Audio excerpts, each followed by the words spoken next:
On your marks. Okay, here we go. We start my first podcast. You are my guest. Thank you very much for coming in. It's amazing to have you here, obviously. How are you guys? Yeah, good. Not too bad. Good. A little bit tired, but And a an bit honor to tired. be here. Yeah. yeah. Thank you for coming. Actually, I really appreciate it.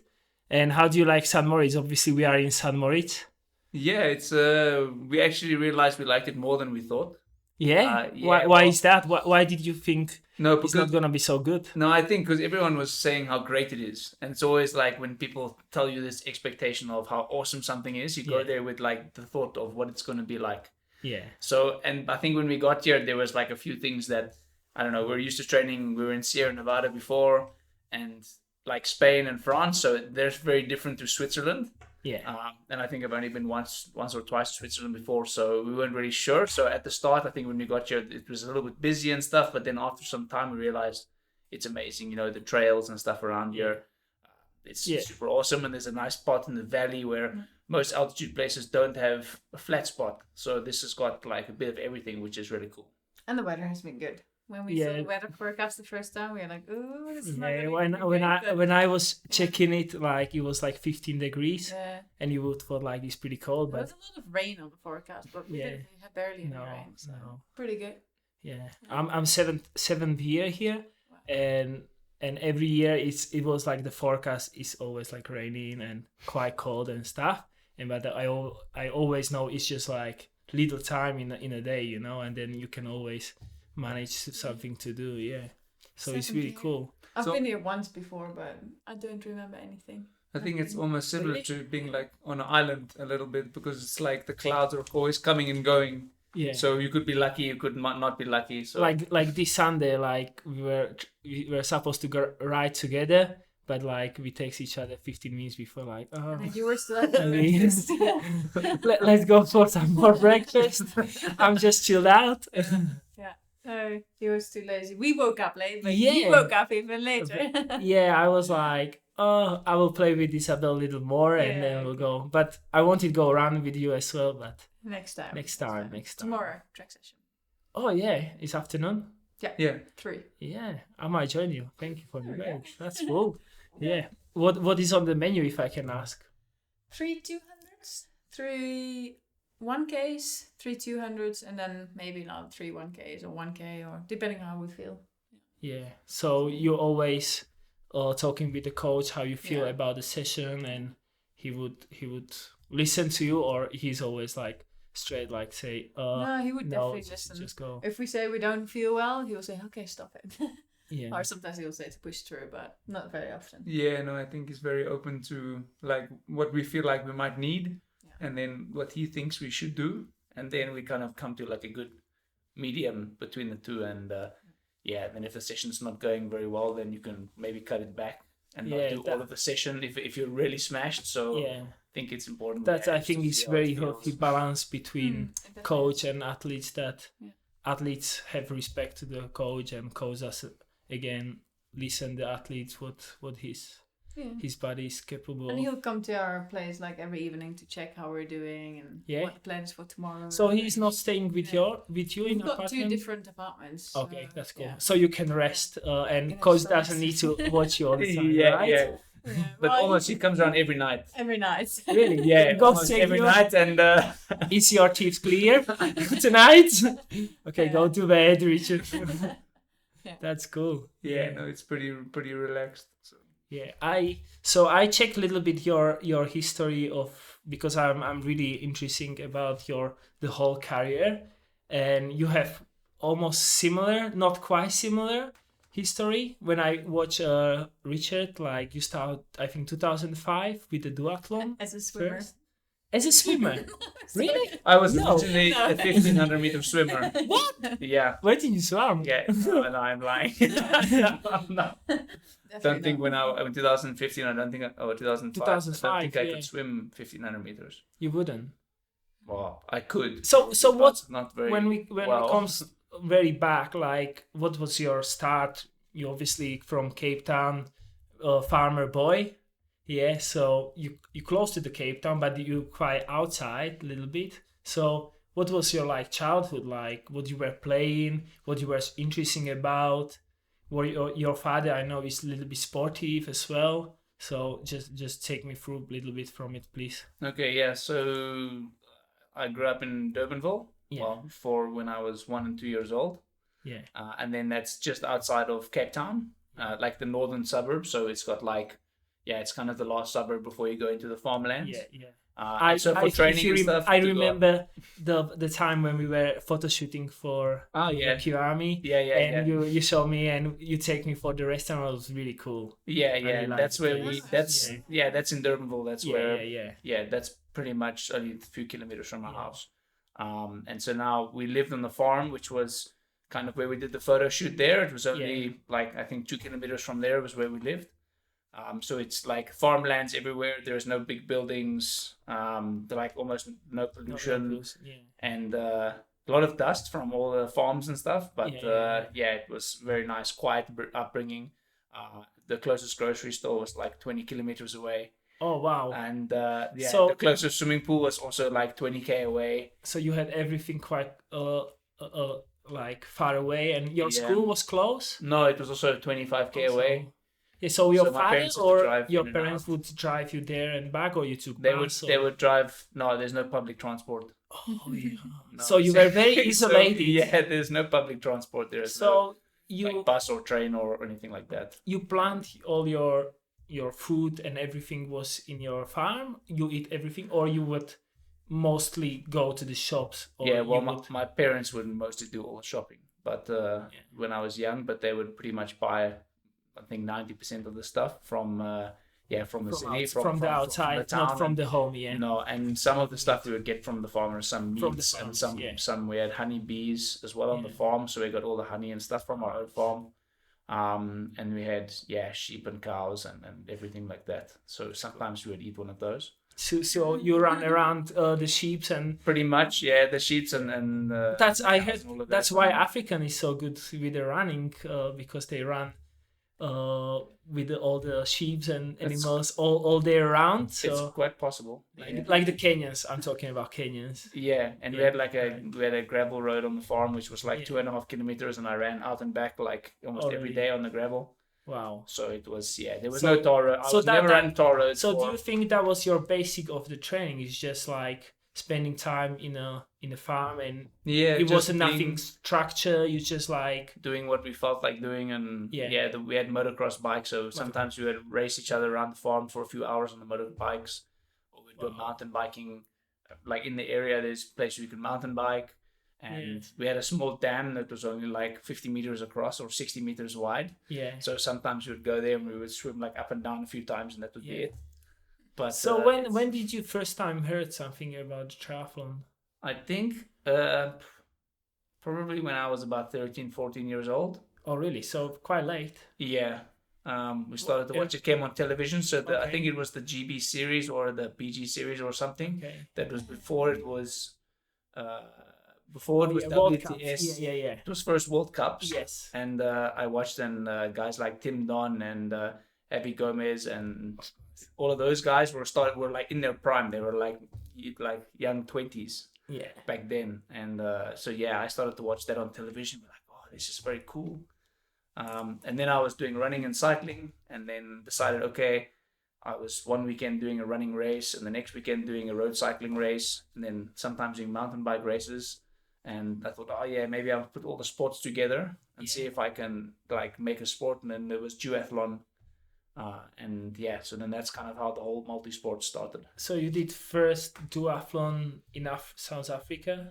Yeah. Just for fun, just try out like, what is it like, if I can be good or whatever? Yeah. Or you knew like, I might be pretty good runner, and like, did you had some school race on the run or? Yeah, well, in the school, so I was pretty good in cross country, like. So you would compete with the school, right? Yeah, like inter schools, like I was kind of the best runner from the inter schools in 1,200 meters and in 2,000 or something we had. Okay. Back then, and I was like one of the fastest runners. Okay. And then I went to like cross country champs. So I won South African cross country champs as well. Wow. When I was, when I was 15 or something, and I was under 19, and I won under 19. Wow. And so like cross country was like really big. Yeah, because obviously it's lots of good runners. And there's a lot of good runners, Yes. and most of the people are barefoot because they can't like afford shoes either. So the cross country is completely barefoot.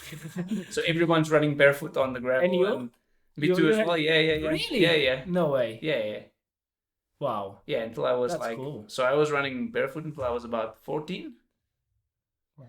Barefoot. Yeah, So on the so gravel, that's- barefoot. Would you say that? Do you think is running barefoot or walking barefoot is quite important to develop like the strength of your foot muscles? Yeah, like I think it's when you're think- growing up, when you're young, probably it's Yeah. very good. I think now, I mean, No, I'm not. shoes has really changed a lot. Like, Yes. I mean, over the few years, and I mean, everyone's wearing shoes now, especially in the city from roads.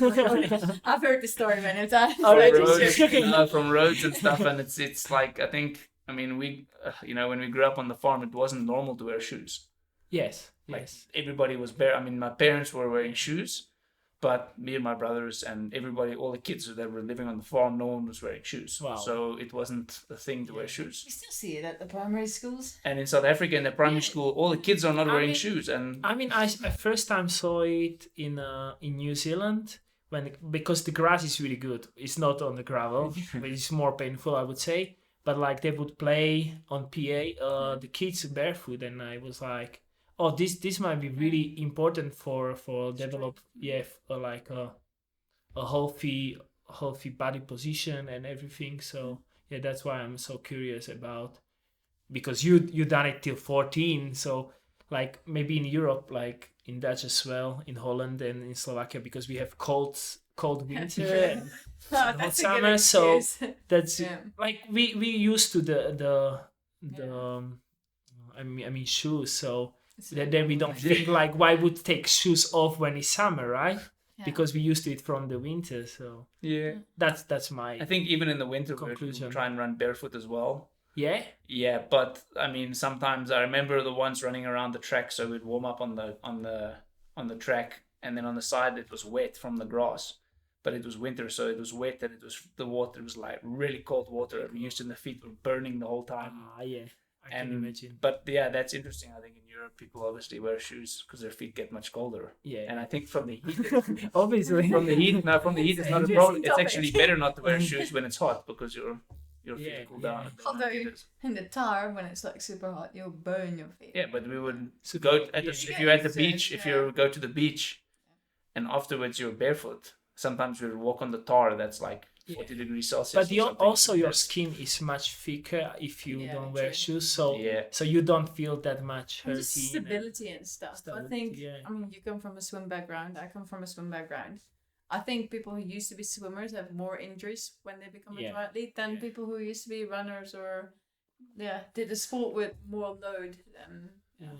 Especially guys like is not wearing Yeah. shoes. That's bit that's tough. great. That's great. I think the only thing I was worried about when I was running was landing on big rocks. Yeah, So And small rocks thorns. is okay, yeah. but when you land on a big rock in the middle of your arch, then it's not okay. No, And no, thorns, the ones which grow in the grass. And those thorns, that's when I learned, because in South Africa in the summer we have lots of thorns yeah. from the grass. And the one time we were on a cross country race and I was running and we ran through like patches of these thorns, like thousands of them. Oh wow. I was running and I had to stop and I started crying because they're all breaking off on the bottom of my feet Yeah, yeah. and they were in between the toes and everything. And I Okay. stopped and I was crying and all the other guys were running over the thorns and onto the tar. So it went from grass onto tar and all the guys were breaking all the thorns out with their feet No while they way. were running. No way. And then they kept running and I'm like crying and they said like, yeah, you're a white person.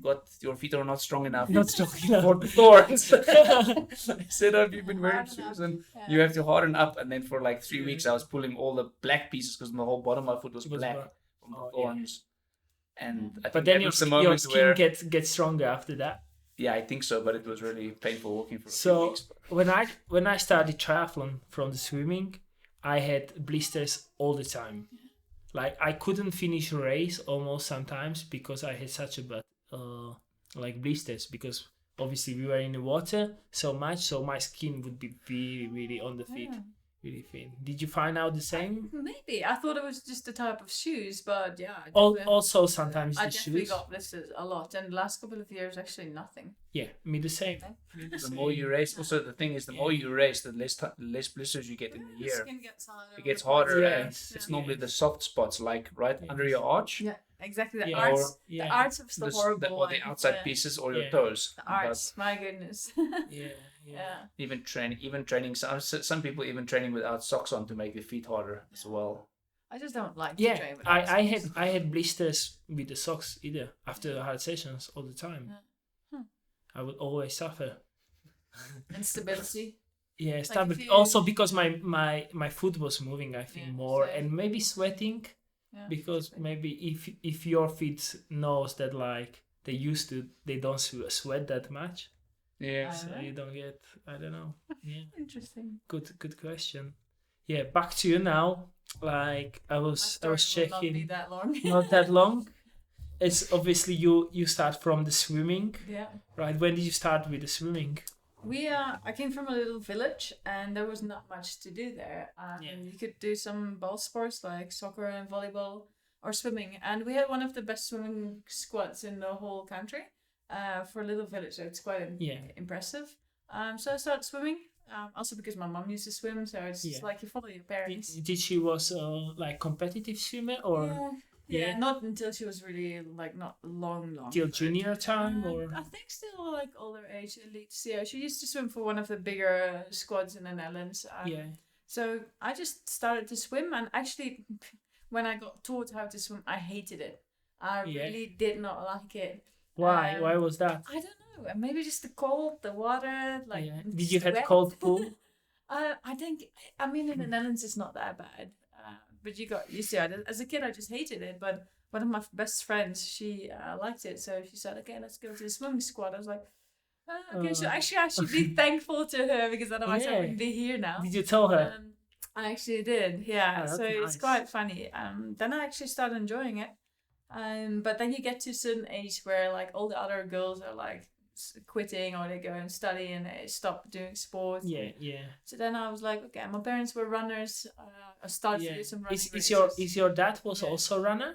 Yeah, well, just actually only when they got older, when they wanted to like get fit. Like a get bit more. fit. Yeah. I mean, I think my dad has actually done a triathlon when he was young. Oh, I think really? my mum taught him how to swim for that race.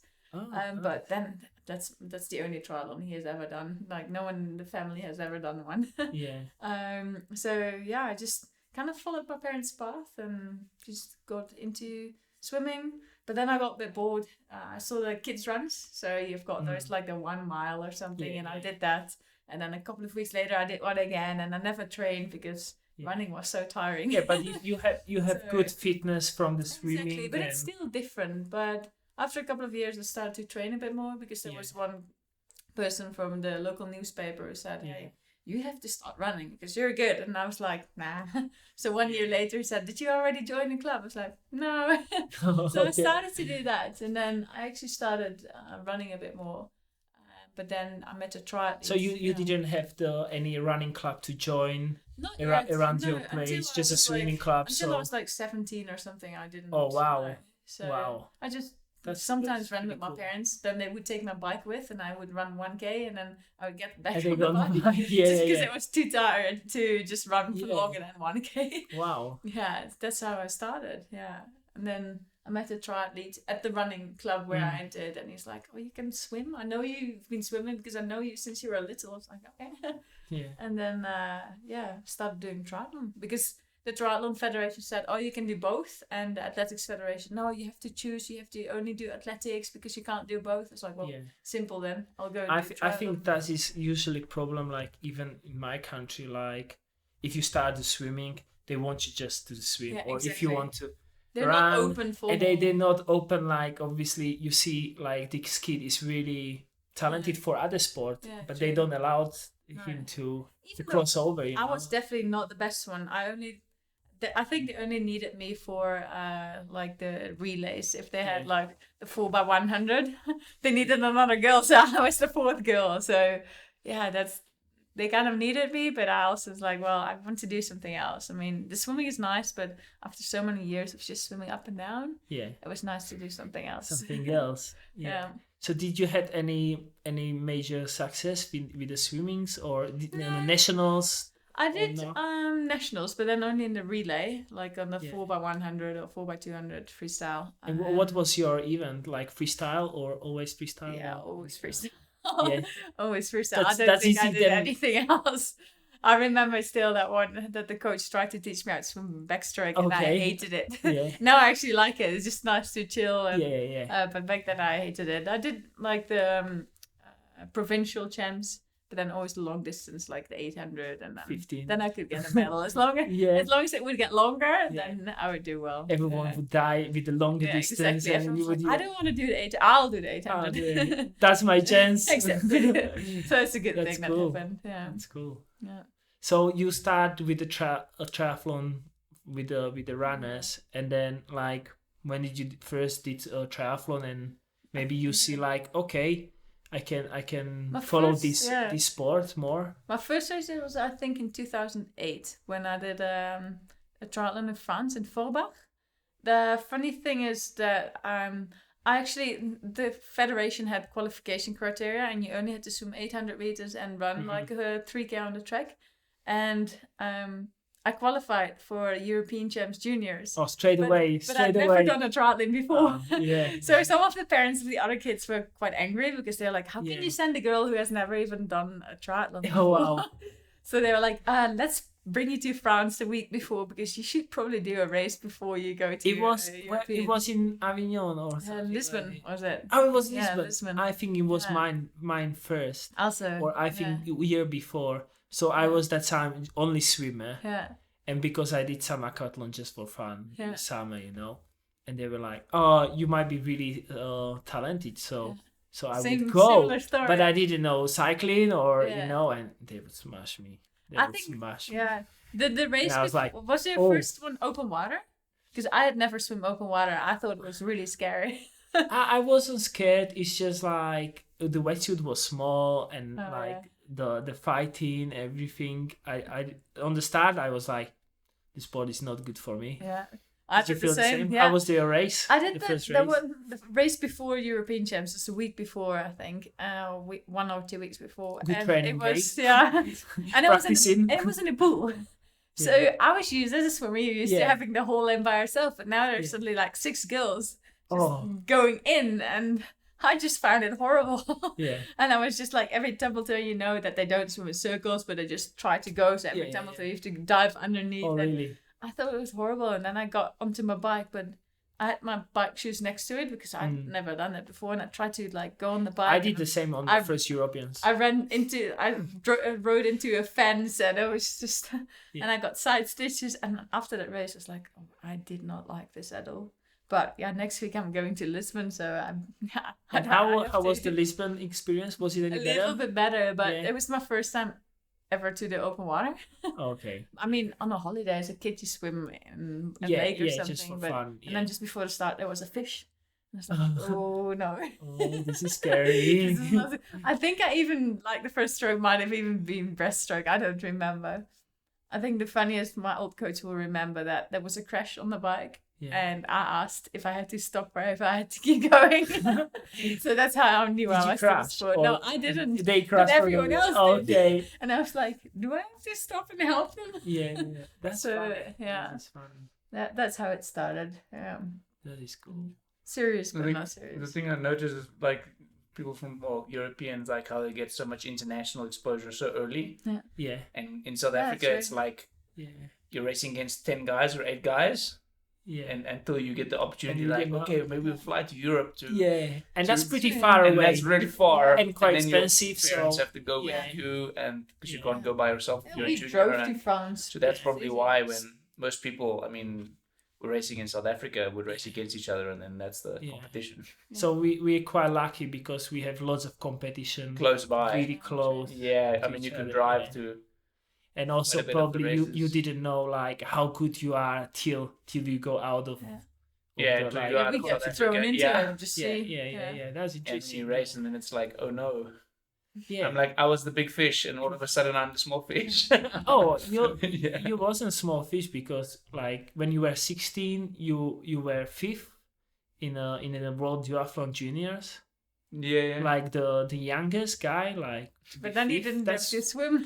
That is pretty impressive. No, it was Yeah, pretty it was cool, eh? I think at one stage I was leading the race, and I thought I'm gonna win, and then I blew up on the. I think it was really? the first lap. Yeah, because it was like I think it was 5K and then 20 and 2.5. Okay. And then after 2.5 Ks, I had like a 20-second lead. I went out like full gas, and then they caught me. But it was, I think that was the first time. It was in Newcastle in Australia. I think so. Yeah. In Australia, yeah. Wow. That's like a really far big away. trip. That's far away. That's Very far away. Yeah. Europe is a little bit closer then. Yeah, but I qualified from South Africa from okay. from being South African champion to go to Worlds. Yeah. And they're like, do you want to go to Worlds? And it's like, yeah, it's in Australia. You gonna pay for it? You're gonna pay for it. No, you pay yourself. Oh really? Yeah. Oh, Really? Wow. And then my parents were like, okay, we'll come with. that's hard. And then we went there for like 2 weeks or something. You're or a still week so to Australia. young to go all the way there. But we also Yeah. got there like 5 days before or 4 days Yeah. before the Of race, course. which you don't know. Yeah. So then you're jet lagged completely, and that was like the first jet lag experience, which was like It was horrendous. It was horrendous. Yeah. Wow. I can imagine. Yeah, it's I don't know the trip as well from there.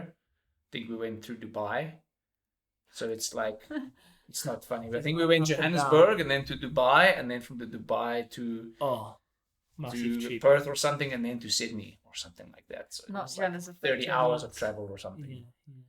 So And it's- then I saw 2 years later you won junior champs yeah, in duathlon. in Rimmen in Italy. I think if it was in a jaw in Hungary. Is it I true? was in Hungary. Sorry. Yeah. Yeah, that was in Győr. I think. Jaw. In We Győr. say jaw, Győr. yeah. In Hungary. And it's Yeah. funny because I checked yesterday like the result, and what was really funny, like behind you was Alistair, and then Joe Silva, Mario Mola, Wow. Jonathan Brownie. There's And it's like it's crazy, like everyone is there. I think Vincent was there as well. I'm not sure. I'm not sure. But I know about these 5 people. Yeah. And would you thought that time like in couple of years, maybe 4 years later, I will be competing against them for the Olympics, for the medals in triathlon in elite, which is like huge step, right? Not even, no. Right, it's crazy. Like in 5 years, you were in London and you were in great shape for like medal contender, and you would race against the same people on different sport, the same age, like a kids. That's crazy, eh? It's interesting that one thing that I noticed was that like duathlon is like a feeding sport sometimes to triathlon. Yeah, Well, it used to be more. Now it seems Yeah. like It's much people easier. are staying in the sport. stay there. Yeah, Where I mean it's kind of biking, running. If you've got really strong capacity and you learn to swim like to a competitive level, you have a Yes. chance of doing really well. But I Yes. think most people don't want to make the sacrifice for that. Because I think Yeah. runners really hate swimming. Like it's really it's just I don't know what it is, but do you know something about it? I think it says really that. hate swimming. And swimmers sometimes hate running for some. Oh yeah, I which hate it. It's like an interesting thing, but I think running it's like the rhythm, and if you don't know the rhythm in swimming, it really But sucks. as a swimmer, do you still? I mean, you used to be a swimmer. Do you still hate running? No. But if you not had at to all. choose one thing, I love swimming, biking, or running, if you could only choose one thing, what would you do? And he's a swimmer. So Well, let's see if we would say it. swimming. Yeah, I would maybe cycling or running, not swimming. Exactly. Yeah. Yeah. I mean, I love swimming, but I found much more fun with the cycling Yeah. because it's more sociable, Yeah, exactly. and you can chat with the Yeah. people. So even and the then, swimmer says that's swimming. Yeah, Yeah. Cycling is quite social. Yeah, it's It it's is. very sociable. yeah, Yeah, The good and thing you can about see a running, lot. though, you can see see a the lot. world a bit, and yes, the good thing about running though is that you put your running shoes on and you're out. You can get a really good Running is really workout in quick and 30 easy. minutes. yes. Like a really good workout on the bike. Well, you can, but then you have to go all out for 30 Yeah. minutes. So You can't be makes it really last. competitive with a really little yeah, cycling, exactly. and also with the swimming Yeah. and Yeah. running. You can, if you are naturally Yeah, you talented, get. you just do your workout, little rounds, and Yeah. you True. might be still be good. I think that's the interesting thing with if you go mountain biking, it's more similar to running because Yeah. you get a big workout because it's always up and down. Yeah. There's very few flats, so Yeah. it's You like a never full go body easy. workout. You never go It's easy. never really Yeah. easy. Like I cycle in the winter at home, mountain biking, and I check my heart rate, and it's not gonna go under 160 sometimes for 4 hours. And like if I do this on the road bike, that would be big water, like true. hard training. But Yeah. on the mountain bike, some kind of you can put your heart rate quite high, keep Yeah. high, yeah. Yeah, because I mean, there's a lot of focus and a lot of body movement. Yeah, and you go down a little And bit. you go down, and when you're going up, it's steep and stuff. So it's and you switching, I think, the muscle. yeah. Proportion, Definitely, yeah. you can feel your arms. I notice if you do sometimes in the start of the season we do the ride with a mountain bike, and if you like ride 2 so hours like leg this, and afterwards you have Yeah. to swim. Like everything is Yeah. just so tight. Like it Yeah. makes you can feel the difference between the road bike and the mountain bike. But I think if you look at the levels of swimming, biking, and running as a triathlete, then we're the furthest away from like swimming levels. Yeah. Like Yeah. definitely. I mean the swimming, like when you watch now the world, Exactly. It's that insane. moves like crazy. Yeah. At the times, so I mean, still for running, it's still far away, but it's not like that insane. yeah. And cycling the same. But swimming is just like far away. Yeah, but then if you think some people can run like 26 minutes Yeah. on a 10K, Yeah, that's and true. then you think, yeah, we run 30 minutes, so it's 4 But there's less minutes people who can do that difference. than like Yeah. the people swimming under like I don't know, like 50 or I don't know, 15 yeah. minutes, yeah. Yeah, I think it's probably the cycling might be one of the The would say closest. closest. Yeah, I would say. I would say. Yeah. I Let's mean, maybe try not for the go di- to pros. Maybe not. Maybe not. I just thought about it. But like, could you be a pro? I think, Yeah, did you I want to think- crash like 20 times a Yeah, year and be in very- hospital twice? Well, Well, Or you We- can be an ITU athlete and Rash in ITU. Hamburg and also be in hospital. and also be in nowadays. hospital twice. So I was like almost 3 crashes in last Yeah. 4 Yeah. because in Antwerp I had accident from me. I crashed, but nothing happened. Montreal there was 2 crashes, and in Hamburg was 2 crashes as there's well. been a lot I more think crashes. we definitely noticed in the last like couple of months that, I mean, for the last, I wouldn't say touch wood, the last few years, Yeah. there hasn't been that many bad crashes, but in the last few like True. 2 months or so, it's been. Yeah. It It's almost like seems people like taking more risks and it's more people aggressive. taking more risk or something's changing, but there's definitely been I more think- accidents. I think it's just more people close to each other. Mm. That's my opinion. Like because everyone is so good technically, so they taking also more risk. Like you crash in Gold Coast, right? Yeah.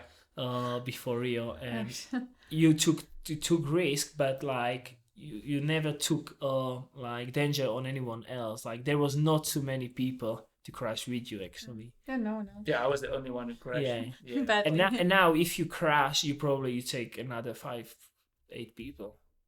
Yeah.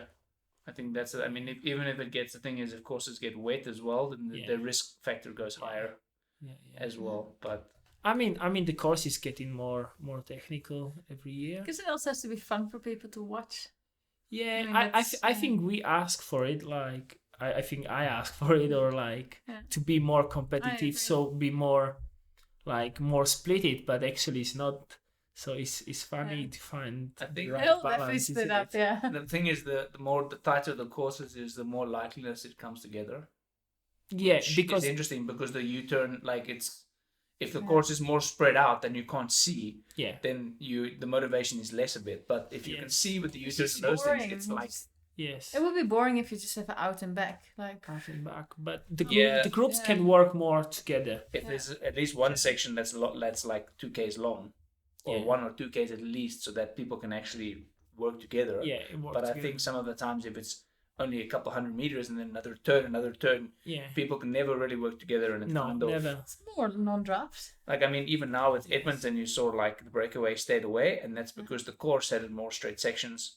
It was then- straight and And then long people, hill. and then people Yeah. in the chase group don't want to work as much because it's more spread out, and Yes. that's how it changes the And the chase pack was big, I think, isn't it?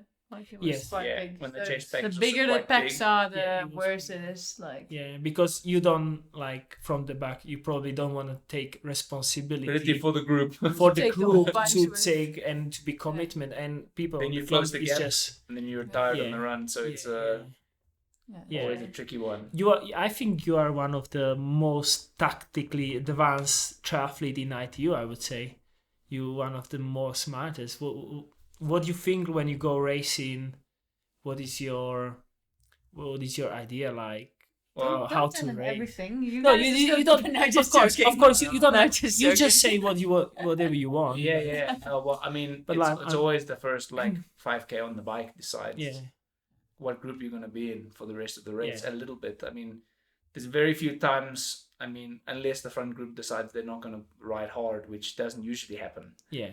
Apart from maybe the last lap, or if the front group is too big, then maybe there's going to be confusion. But it's always like to make sure that I get on a wheel when you get out immediately. Yeah. Because if you get on a bad wheel when you get onto the bike, then and you think, okay, I'm going to be safe here, then maybe you're not safe. So it's always good to get on a good wheel, someone you know who can ride well. Yeah. And if they can't, then you have to attack and keep going by yourself, because I think it's got to know the ability of the person that's in front of you. Yeah. And can he ride the corners well? Can't he ride the corners well? Okay, I need to pass him, something like that. But it's always, I mean, in the races, it's always changing a little bit. And then I think even the one in Hamburg where we had, everyone was widening out. And I mean, when it's in a straighter line, it's much safer. But as soon as we have 5 people wide and it stays like that, and we're doing 50k an hour, then the chance of crashing goes super high. Yeah. You need especially to go because on the corners are changing, the road width is changing. Yeah.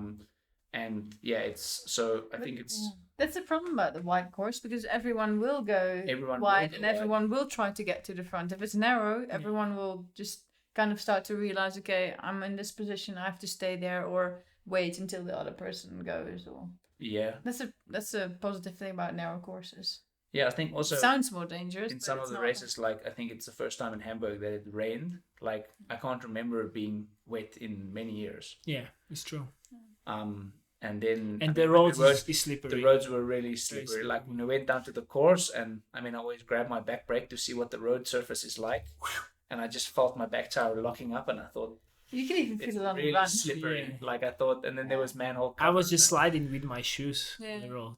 I didn't even try to with my bike. Yeah, it was. Yeah, I think already when we came out the corners and we were standing up, and I felt my back tire like slipping on the road, and then I thought, this is not great. Yeah. It's so you had to like take more caution because it was dangerous. So and then you think, the test event, and I mean, it's not worth to take too much risk.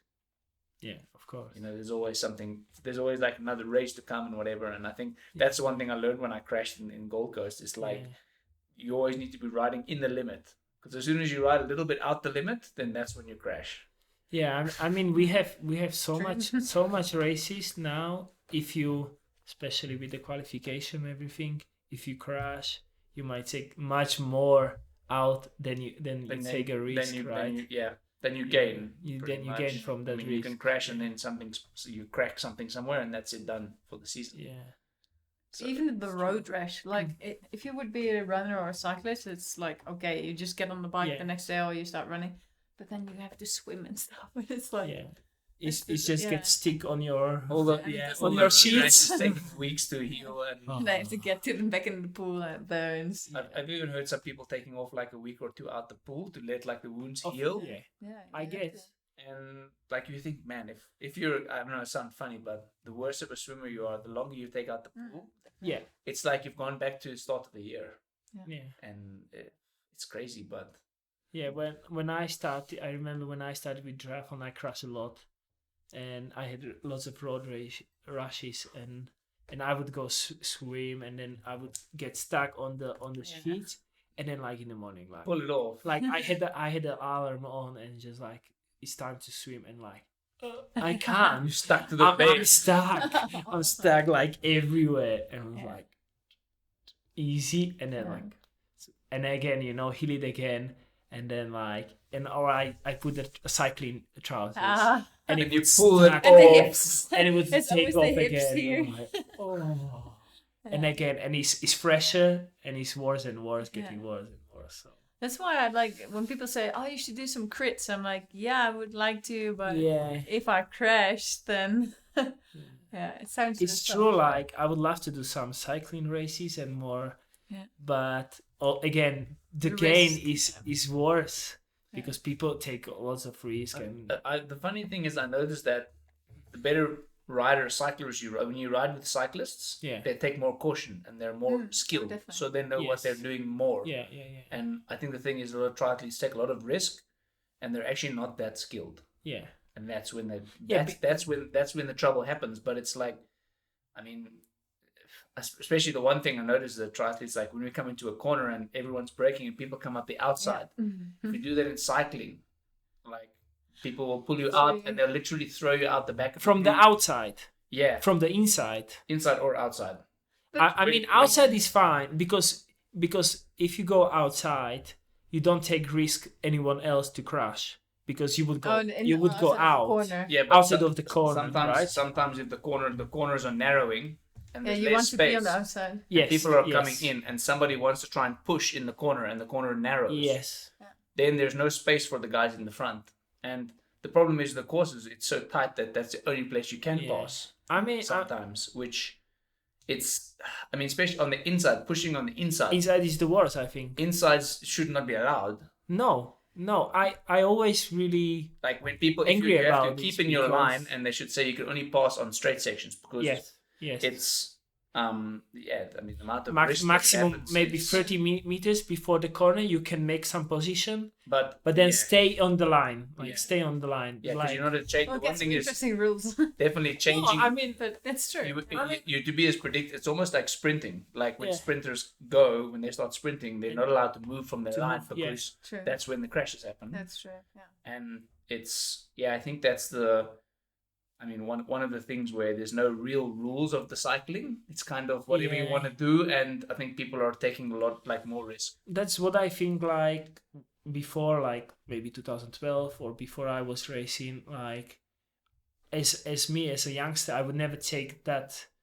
I was so respectful against the oldest. I would never take from the inside. Like you would like be in a draft and then you take last meter front and make dangerous for someone else to cause crash. And now you see like all the time, like someone is going inside in the corner and just don't care. And I'm get really angry always about this, to make the position on last second. It's the same with the women's race. But I was just thinking, I was like, have I never done that before? Probably. So it definitely is. It is the same. Yeah. Or at least like people. I mean, like because they don't want to work, and then on the last second they just want to be there. Go around because they don't want to waste energy. Yeah. No, true. Yeah. Yeah. And I've also noticed sometimes. I mean, you can also sense if somebody's going to come up on your inside. Yeah. And you're going into the corner. Yeah. And like a lot of the times, I'll see. Okay, somebody's like just on my inside. So I can't take the corner as tight as I want, otherwise I'll crush him in the fence. Yeah. And that's like an awareness thing that not everybody has. So sometimes you'll be coming through the corner, and then all of a sudden the guy in front of you literally does this, and there's no more, there's no space, and you have to move out the way. Sometimes I do, I don't want to say shout, but I do sometimes shout at the girls. That you're there. Don't go. Yeah. It's like, do not pass keep the the meters line before the corner. Just keep the line. Shut up. Yeah. Yeah, true. I think it's important to talk about it.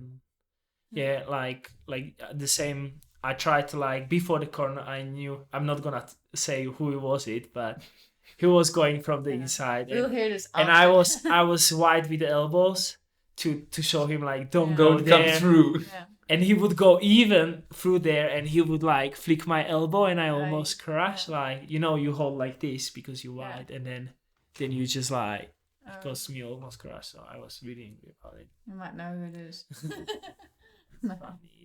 Yeah, there's a couple. I mean, there's a couple of bike rules that could always come out in the future because I mean now there's coming out with rules like grabbing the fence on the run is not allowed. Yeah. I kind of find that one weird. And but if you grab the fence and you move the fence, the person behind you runs into the fence. That's maybe where, or you grab a pot plant. I've seen the one that was grab a pot plant and pull the whole pot plant over. Oh, really? And the other people ran. It actually happened to me in Edmonton. That was in Edmonton. It was. I scratched all my tri-suit because of him, because the plant, right? I think so. Yeah, it was in Edmonton, maybe 2016 or something. Yeah, there's been some, and I think on the uphill section, I think, or something like that. If you put a buoy there or something, you can't really grab the buoy. But... Yeah, I mean, you should not hold it like. Yeah, but the problem is, like in Hamburg, when it was that slippery, Yes. it was actually good. Like if you could have hold on to something. Yes. Because apparently in the corner, like someone crashed. I can't imagine because it was so slippery going through there. Even At with least the if you shoes. have Yeah, something you have to go hold so on. slow. I mean, you have to worry about what type of Yeah. shoes you have and what type Definitely. of tires you have. But It's true. it's almost like it's a bit too dangerous. It's like tennis today. We're gonna close the bike course today because it's too dangerous. So No, you should take we're gonna make a swim run and to, then to Richard be Varga curious. wins. Yeah, let's go. Bring it on. A quathlon. The Yeah, bike I course think- is not. It's like in Abu Dhabi where we raced, Yeah, and there was like all the oil from the cars on the track. yeah. That was like And wet. that was really Crazy. slippery. That was fine. You didn't crash. No, or I was being too careful. I think That's maybe impossible. if you're really Yeah, light, that then that you was have- your special race. I think that was the thing. I was because actually she was not very racing well. lightweight, and you have less chance of slipping when you're lightweight. Yeah, right. And we should and Google that. and you smaller a little bit. So, yeah. She's so lower, the there's less. position is lower. So- Small grip. It's like Henry. Yeah. Why do you think Henry broke away? Oh wow. Yeah, He's light and he's very low. it's true. Listen, He said You it's know, the tires. and He said it's- it's the tires. Yeah, and he had mountain bike tires, I think. Mountain bike, No, big no, one. he had like wet weather. It's apparently had 30 mil tires or something. Yeah. Yeah, that's crazy. That's Yeah, cool. which I thought because I always thought, oh, it's on the track. It should be Yeah, good for the rain because the cars race in the rain here, but it rains twice a year. it's true. Like So twice, it's not and, actually and, designed and for the the rain. last 2 days was in that Yeah. in our The race. dust storm and stuff. Yeah. But I think the level has really become like much higher in the last couple of years. If you look at it, like it kind of, I have the feeling that when we started, it used to be like a swimming and a running race, Yeah, and now you have to be a really good swimmer. You have to be a really good cyclist. You have to be a good runner, and you can't come away with just being a good swimmer and a good runner anymore. I think the You have to cycling, be the good. cycling's three. definitely changed. Yeah, a lot, absolutely. a fair Yeah. amount. Yeah. I mean, it used to be non-draft, so then the biking was even more important. True, but And then it it's changed to becoming more non-draft. Then it important. was like Yeah. draft legal. and then You can imagine what what it must be like if you have to have like drafting limits on a ITU race. Like, I mean, 60 people. that would make Don't it be quite laughing exciting. yourself. I would be on the front because no one I wouldn't allow to anyone to Yeah. pass. There wouldn't be any 10 on meters. these bike courses. It would On be, that it would be bike tricky course, with a yeah. time trial You, bike. you would have to change bikers. You would Yeah, have yeah, to do yeah. one lap Yeah. or something. That would be interesting actually. It would. And then they One set lap. people off Yeah. on. They set people off individually, like indivial time trial. Yeah, Yeah, but then no, it's- who would watch it? exactly, right? and then you never know who's gonna win. Like people will be watching and they're like, no, the person who was ending up 10th now won the race because they were starting. But they have a with thing so on the many- time. They have a timing board and everything. All that stuff, like on the Tour de France time. You have your total time. Yeah. And then when you come to the finish, they can see your total time, and you'd be like, "Oh, Yeah. who's gonna win the?" Yeah, Yeah, okay. because Yeah. then there is no. Well, the thing is, there's no drafting in the swim. On the bike, there is no drafting, and then on the run, so Yeah. it's on the run. It will be interesting, drafting. but well, it's like an Ironman but shorter. Yeah, it would be interesting. I think that's why we have the Super League and Yeah, it makes changes. all the different races, all the formats, so it can suit one day to pure runners, Yeah. sometimes better swimmers, sometimes the all around. So and then you have time trials. Do you want to go this year? Some Super Leagues? Do you go? Do you go Yeah. racing? yeah, All of them. All of them. yeah. So- with them. What is your schedule for end of this year? It's gonna be a long season. Are you competing always the same thing, the same So calendar? this year it's gonna be first it's Jersey, then Malta, and then it's Thailand. in Thailand, if I'm not mistaken. Yeah, And that's until like the start of November, middle of November. Well, Yeah. November. middle of first November. weekend in something. November is the last So- race. So gonna be a you long would go season. now to Tokyo, right? Yeah. Or you have a Berlin, right? We race Berlin, Tokyo. then we Tokyo, Tokyo, Lausanne. Lausanne. Then we have like a month, and at the end of Jersey, September is Malta. Jersey. Okay. Then we have, I think, like a couple of weeks or something, or 4 weeks, and then at the end of October is Malta. Malta, and then the first weekend of November is Thailand. Oh, cool. So you have lots of time to, Then we know to where we're prepare going for for more holiday Super this League year. and Yeah, we Yeah. have some time to train more for yeah. Even longer. Thailand. for Thailand, and then holiday after Yeah. that, probably in Then Thailand. it's done. Never been to Thailand. you so- wanna have a holiday there? think You stay so. there. Yeah. Got a that's question about some other races in December. I was like, no. No. It stops. Too November is far. already. Yeah. It used to end in September, and now we're going till November. I was like, no. When we go to South Africa, we can always do a local race. Yeah, okay. A local For race fun. is fine. A For local fun. triathlon. Yeah, like extra. I don't think you've done. You've only done one before. The extra one, yeah. That's a hard course. Cape Town. Very hard. Xterra. Grabo. And he said, "No, you're going to be fine, Rachel. And I've never been on a mountain bike in South Africa, so we got I there. forgot how many rocks. There was Yeah, a was lot it- of, Is it rocks? a lot Heavy? of rocks. Oh, Yeah. yeah. And it's like called a rock garden, and it You- goes you- down the mountain, and it's full of rocks. You just everywhere. train on his farm, and that's Yeah. fine. There's no rocks. I mean, in Europe, no you're rocks. just used to like nice soft forest. If you Yeah. crash, you might hit a tree or something. Yeah, trees, the worst. but no rocks. No trees. Rocks are worse than trees. Yeah. I think. Rocks, yeah, because it's just You land on them and they sharpen very yeah, hard. they're really sharp. My yeah. frame, Your bike I breaks. just fell off my bike, and, And my you frame always moved see, on. and you can avoid the tree, but the rock, if you Yeah. don't have the choice, right and line. you don't have the skill to jump Yeah. through. But it's or fun. whatever. Yeah, I For after remember the Olympics. I broke a Yeah. few. I think I broke 3 bicycles there on that race. On the race. Yeah. So you already raced 3 times there? I raced 5 times there. 5 times? Yeah. So how did it go? Well, I think 3 times of that I broke a bike and I didn't finish. And then he tells me it's easy before Yeah, the let's race. just go, Rachel. Yeah, but Before we're Olympics. pushing He did so not tell me hard. Before Olympics. Pushing so hard, and the course is very hard, and I broke 2 frames or something Oh, on the course when I crashed, and then I think the other time I broke a derailleur or something like that in the forest. no. I was happy with my But aluminium frame and not a it's- carbon frame. I had my old mountain bike there, Yeah. which was good. And then I won, It and like then, landed on top of the rocks, just hanging there. It's like if this was Oh. carbon, it would have been and broken. then 2 years I won twice Wow. for 2 That's years, so it was pretty. The one time it was like 6 days before Abu Dhabi, and we raced. was in and I thought, 2017. oh man, we're racing this coming Friday or something, and it was Sunday already, and I thought, oh, it's gonna be tough. Yeah. And Yeah, you 'cause you it's- race against your countryman who is really Bradley good. Weiss. Yeah, or- Bradley Weiss. Yeah, He's really good, right? I think it was 2 or 3 years ago. Him and I were racing like neck and neck for the finish. Yeah. And on yeah, the- he got a puncture on the bike. Okay. Like So, him. Like Rachel him. was racing, and so I Yeah. thought Rachel, she has to, in the single track, she must hold up all the guys behind because we came Well, out in I front, know, I right? did and not she do that. swam well, and then everyone had to pass. And in the Yeah, single yeah. track, it's difficult to pass, It was horrible. and everyone is shouting at her to get out the way on the single track. Yeah. And, Because you come out of the water in front of some of the really good guys. Yeah. yeah, then on but the then they single bike track- like animals. I'm like, And I walked, did- I got off, I let them pass. I got back into my bike, and then they were like, I could hear them again. Did, so I did, went did they inside. shout on you like? No, not so much. Woof. Some of They them, shout. Normally they shout track. yeah. Yeah. At least I On the got to left know or- what they were gonna shout, what it would mean.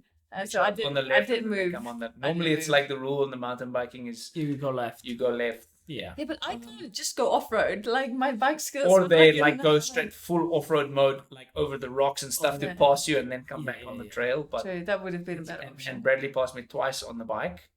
Down So the hill he section. He passed me once, like, and I thought, oh man, I thought I was doing well, and he came past me like going really fast. Yeah. And then he got a puncture on the bike, and then I passed him, and he was fixing his puncture. And then like 5k later, he came past me a second time. I thought, well, he passed me twice. Oh really? Yeah, and on the run I caught him, and it was like, yeah, it was a really cool race because he's very light. Yeah. And the run course has got a lot of climbing. You can say So so. on the uphill, I was like completely like the weight difference between him and I going uphill was a big difference. So I was really struggling. So it's like 10 kilos less, or Yeah, is it like 60 kilos? Yeah. Wow. I think he's like 60 kilos, It's super and he can light. put out a lot of watts on the bike. Yeah. Probably like 5 or 6 watts a kilo or something like that. Wow. Yeah. So pure power. Right? Yeah. For his weight, it's very good. Cool. And that running course was long. And the run course, I keep on forgetting how much. It's like I also didn't know that. I think it's I was 300 very well meters, informed. 400 meters of gain on the run. Oh, but it was good training for you now. Yeah, the only Did thing you is enjoy when I it? was on the run, I was thinking I'm racing on Friday But again. didn't you win Abu I just- Dhabi, or did you come fourth or something? I Oh went really? Abu Did you Dhabi. race again? Oh, So you won I 6 did days later. I did the extra on Sunday, and then on that run, which took ages, I was running and I was like, okay, but I was doing it as a training session. So when I took some water and drank something, and then I was walking again, running, and then we had to go through a river, so I tightened my shoes. It was a little bit like that. But then I heard like there was a girl just in front of me who was running third or something like that. So it's like, oh shit. Like, yeah, can you press the button? It's just other one to make sure. Yeah, the bottom one. Cool. Oh, Sorry. there we go. We have some. So, and then I heard the spectators and stuff at the finish, and I thought, I'm almost there. And then the course, instead of going left, right, it turned back up left. I was like, oh, how long is this run gonna be? But it was a lot of fun. It was definitely. It was 10K.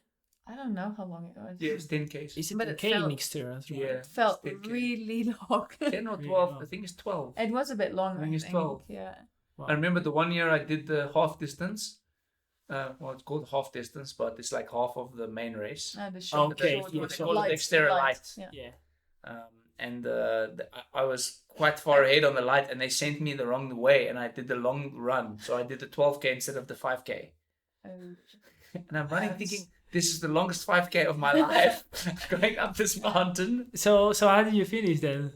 I think I came second or something. So the guy, even one you person ran ran 7K more. 7K more. I raced But there was exterior with one glove. I think they said, you need to. Yeah, that's the one thing. You need to put your gloves on while you're cycling Why? to save time. Otherwise, you lose time in transition. You lose time in transition, so you have to put the insulation tape with the gloves on the handlebars, Okay. and then when you jump on the bike, you have wet hands. You just put it there. Yeah, and you have No to way. get your hands in the gloves. I wouldn't be able I lost. And I you- lost and we were mine, so riding I was with riding no- with one glove the whole And race. I always had to ride with no hands on the gravel road. It had a lot of bumps with no Yeah. hands, trying to pull my no gloves on, ways. but I had wet hands. So It was that's pretty always wild, every it's- role is like this. No, it's not a rule, but if you don't have gloves and you crash, Yeah. and your hands get It's like completely elastics shredded, on your so- shoes in a normal triathlon. Yes. You don't have to, but it will make it faster. But I think the professional guys have gloves that are too big. And That's I did, big. so Yeah, they little buy bit two bigger. sizes too big. Or really big. And then Excel. they put the baby powder inside the gloves or something, and I don't know. all these depends of the course, right? Like if it's really bumpy, like No, I rocky think they use it for and all hard. courses. All the courses. if you crash, it will. Yeah, save your because hand. the thing is that the chance of you crashing It's quite big. is quite high. Some of the guys even keep the gloves on for the run because the run is so hardcore. Yeah. And if it's really slippery, or some of the courses are on the run, or you think, it's going to be like a little bit of climbing and some nice gravel roads. No, The coolest part is where you had to go Okay, to the so water. climbing But over it trees and depends. stuff. In and up Europe, mountains. it's not as. The ones in depends. France and Germany and those In ones. Italy, I heard in In Italy, Italy, it's it's the like Really? Lago di Garda. it's horrible. Yeah. Wow. My And they- friends racing there. They're and very, they said and then the it's- run courses are like very downhill, like on the bike is the Oh stairs, my goodness. like and 90 degrees or turn I'm good. on the bike. On the I'm mountain good. bike. That's cool. We'll go there. That's cool. Yeah, let's go. Yeah, no, I Yeah. think that those races are always fun. After the Olympics. After Olympics, we'll After the go. Olympics. You have to come race Grabouw in South Africa. Yeah. Grabouw? Grabouw. What's that? That's the exterior. That's That's the Xterra. Xterra. It's Xterra. That- but that- It's in Grabouw. Yeah, okay. That's like the So- area that's like at a big lake. That's just in outside of January Cape or Town. February. February. Yeah, that's before the Cape Town. Yeah, it's race, after. or after. Yeah, Oh after. yeah, we did Cape It's Town. end of February, so we Yeah. did Cape Xterra, Town, and and then I think it was Yeah. 2 weeks later, Xterra, Yeah. and then the Abu Dhabi right after Yeah, that. that's cool. Yeah. That's cool. So how it looks like with your Olympic qualification, and what is your criteria? For me, Are you it's easy. safe with the qualification? For me, you have to do like a top 4 and then stay in the top 20. Top 4? Yeah. What? It is very strict. Top yeah. 4 in a World In a Series, World one Series, race. Yes. Wow. Or I think a top. What I Is it I for actually 2 forgot. years or 1 year or? So also from Leeds last year on. Okay. So from Leeds Leeds last year. So Yeah. we've got a lot of races, but it has to be an Olympic distance race. Okay, that will so make that's it already not so much many. smaller. Yeah. Yeah, and then you have to stay in the top ranking. To be honest, I should know all the rules exactly, but I knew it was top 4, so I knew So I should you- be fine yeah, if I you should stay be fine, if I yeah. stay in the top ranking, like the top 20 or the top You have to. 25 or That something. that is pretty tough. It is actually, quite that's quite what- tough. Yeah, but for you. yeah. So one of the girls, it was apparently or a top 4 straight or a top 6 or top 8? I should really know this. This is quite bad. Federation be like, really? Top 6 or top 8, and then another like top 10 or something. But it's quite. So she It's just pretty missed it yeah. like straight. I think it was Wow. top 6 and the top 8 or something. Yeah. But it's if you ever Pretty tough. you need one good race and you'll be Yeah, qualified more or yeah. less. But for you, it's a different story. No, How we don't have a qualifying criteria. That's good. It's quite nice like enough me, now. Really, so we need to race well, but Yeah. I think, I mean, it always goes on from your like, if you've been to Olympics before, Yeah. and like, I mean, so I was 4th in 2016, Yes. and if you still race pretty well, and I mean, if you race top 10 in World Series, then the chance of them sending you, I mean, if you're there racing against the best guys, then the chance of them sending you is kind of high. Yeah. And I think if you're like getting top podiums quite often, then the chance of them not sending you is quite low. But there is no any No. structure. No. No. It's Okay. I think That's good. I mean, last time they first put the structure of being top 20 in the Olympic ranking, and then we got a top 20, and then it kind of changed from top 20 then to top 10 in the Olympic ranking. Mm. And then That's pretty tough. and I thought That's- top 10 in the that's Olympic super ranking tough. is Yeah. super tough. Yeah. But Even- I think we just need to kind of Yeah. You race have, the you have can. African fly around you. And you want to do obviously VM Sulvat is also trying to qualify, so it's pretty tough to be. I think he has to be if 3 people wants to be there, he must be top 30. I think, is it true? Do you know? Could be so. I think so. I don't think 26 it's All only 3 has to be ITU. top 30 in a Olympic ranking actually. Yeah, Yes. I think that it's going to be a bit confusing for him a little bit, just because there's no qualifying criteria from the Olympic Committee so far. Yeah, but it's So true what he says. If you That's ITU. want 3 yeah, spots, then you have to to be top true. 30 in ITU World in a Olympic ranking. Sorry, Quite, that's it's super tough. that's super tough. Yeah, It is. Yeah. Yeah.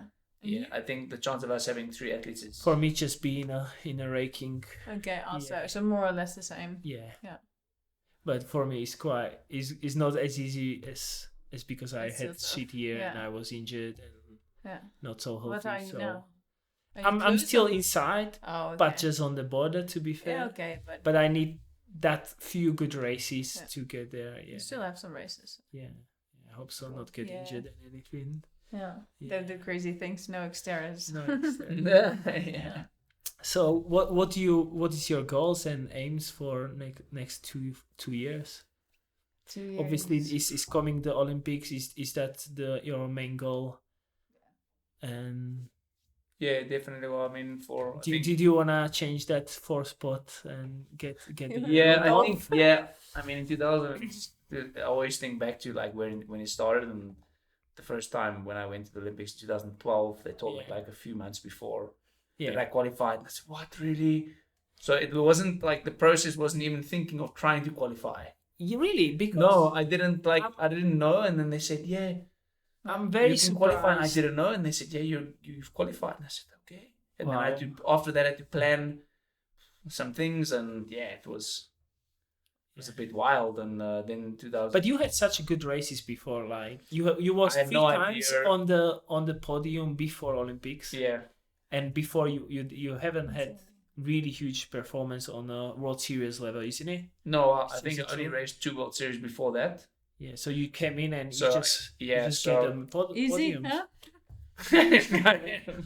no, We did the same. I don't No, know but why I I'm trying did- 10 years. but it's funny. I was doing worse at the Continental Cups because the field spreads out more. Yes. And there is no people No- that no can cycle gaps, in no between, gaps, yeah. and they're like the gaps were big, so Yeah. there's like 5 or 6 groups, Yeah. and then in the World Cups, the groups there's only maybe 3 groups, Yeah, and and in then World they Series, usually, there's like on the World 2 Cup groups. comes together. and then there's more people in between, and people can ride better. So it almost seems like, I don't know, when you're starting, if you're a better swimmer, then in the European Cups and those things, you have a better chance of a good breakaway. Yeah. I don't know why that is. I think but- it's changing. I think it's always changing, like, because maybe the swim bikers would start with the Eurocross, like I would start, and then moving to World Cup, and then some people would run better from the groups in the Euro Cup. You know, so Yeah, it's yeah. always like changing what Like the good kind of runners race were you. often more at the back, and the good swimmers and bikers were more often at the front, and then Yeah. somewhere they would.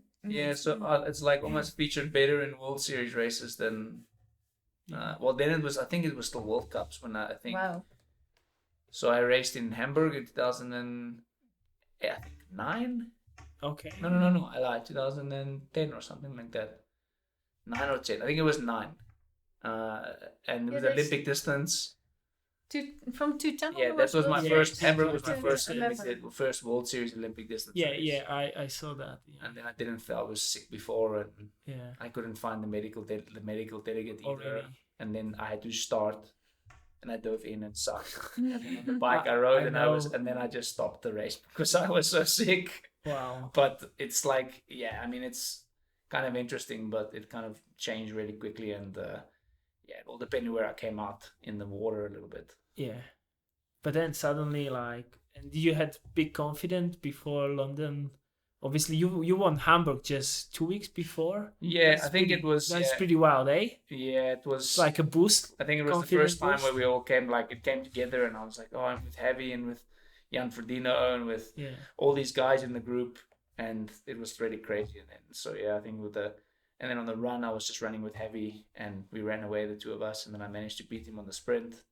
And then I thought, oh man, maybe I could win Olympics. Did But you then, still have videos of that? yeah, Yeah. yeah. them up. And then and then I realized that this is a sprint distance race, and it's not Olympic. It's not. Yeah, you So can do the it. groups are much smaller Yeah, on the swim, yeah. and there's less gaps in the swim. Yes, you just. And yeah, in London it was like I think it was two laps or something like that, the swim, or one big lap. One big One really big lap. Yeah. And I remember you broke your wetsuit. I don't think I'll ever forget. Yeah. I know that story. You sat on the box and you broke your wetsuit, Oh yeah. and you made a hole in your face. Yeah. And we were laughing Yeah. before the start. Oh man. And I First thought, Olympics. I thought I'm so nervous. Like, Oh, that was and it was awesome. like everyone was just laughing at me.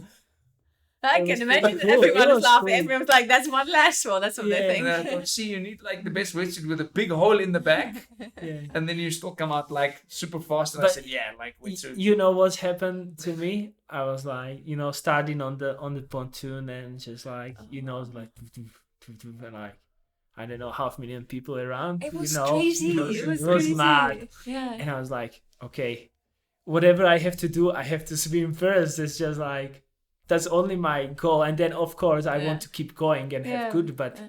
but obviously I'm a good swimmer, so I want to swim really well. But I jump in the water and I got a cramp in my hamstring straight away. But that was just like for 2 seconds.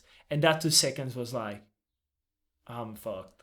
Yeah. Like this is over. And then like, oh, I'm fine actually. Oh, wow. I can keep going. So What it was position really did you fun. come out of? Did you go out first? Yeah. We had pretty massive. It was like 16. It was I it don't was- remember. yeah. Under 17. It was minutes one or of my something. best swims till days. Really. You should always break your wetsuit before the race. And I You don't get remember nervous that. and swim fast. I watched the race, but How was I your don't remember. first Olympic experience? Also weird. Like it's like you see it as such a massive event. Like the best athletes in the world go there, and you see the runners and the swimmers. Like it feels like it's like unreachable at that age Yeah. because I was still quite young too. I was like 21, and it was just crazy. I only was racing for like 3-4 years. Yeah. So it was still trying to get into it. A lot of injuries, and Yeah. I even think before the Olympics I was injured, so I always injured then. But I qualified together with one other girl. I think it was one other girl, and it was just like going there, the experience, getting your Yeah, clothing, yeah. going to the Olympics and Pretty seeing all cool. the other events. It was pretty cool, yeah. And then the second time you go, it's like you see it as a massive, important event. And Yes. now still I you're feel the like, same. okay, it's becoming smaller for your feeling. It's like Yeah. it's massive when the first time you qualify, but I don't want to say it's getting less important, but it Yes. feels like But of course, just- it's naturally yeah. because you already done it. exactly. So every time the first Olympic Yeah. is very important to cross that like The finish career, line, the yeah. finish line, and just Yeah. do Olympics is a big thing, isn't it? Yeah. The first time I went there, I just kind of was gonna participate. You know, you Yeah. just go there and you want to go to the Olympics. I wasn't and you going to wanna- participate. I was like, We're gonna win. like You're no, gonna no win. win, but like my lifetime opportunity, Yeah. really, because True. Yeah. I was like, maybe after the Olympics, I'm not gonna do sports. Like, who is gonna support me? I True. didn't know Yeah. really like That's if I true. can keep going the sport, and I loved it. Yeah. But if I'll get that support and everything, so Yeah. I really like for that. It was more than Rio. Actually, I was really prepared for that race. Yeah. Yeah, Which for was me it really was fun. just like massive. And of course I want to perform, and I was definitely Yeah. not happy with how I raced because I had one of my worst races Yeah. from the whole season. But still, like now if you look at like Tokyo, you really want to perform. Yeah. Yeah. And back then it was a little bit less. Like then I could be like a top 20 would have been like Yes. really good. You also go for experience there yeah, because exactly. you know. And then in Rio, top 10 would be good. And now you just Yeah. make it like higher and higher. So hopefully there's not too many more Olympics because then Yeah. It's no, but it's pressure. Just, it changes a lot. But yeah. you had such a last 2 years really consistent, really high top breaking positions. Yeah, You had it's, like it's all the shame. time really on the tops. Like even you had bad race. I think you finished the world like 14 for last 2 Yeah. years, isn't it? Yeah, I think So something that's like that. really, Except really for one good. grand Wow. final. It is more consistent. The funny thing is, at the start of the year, I thought I had a really shit season so far because I was only like 10th and 10th and 10th and 10th Yeah. and until like only a couple of weeks ago I realized, you know, it's actually not that bad. But you always want more. You know Of yourself. course, You of always course. want You more. want It's to never see- good enough because you want to race better than the year before. Yeah. And the funny thing is, after winning Abu Dhabi last year, you can see this dude, or it will go really well because you showed yourself you can do it, Yeah. or it will go the other way around and you think, okay, the pressure is on.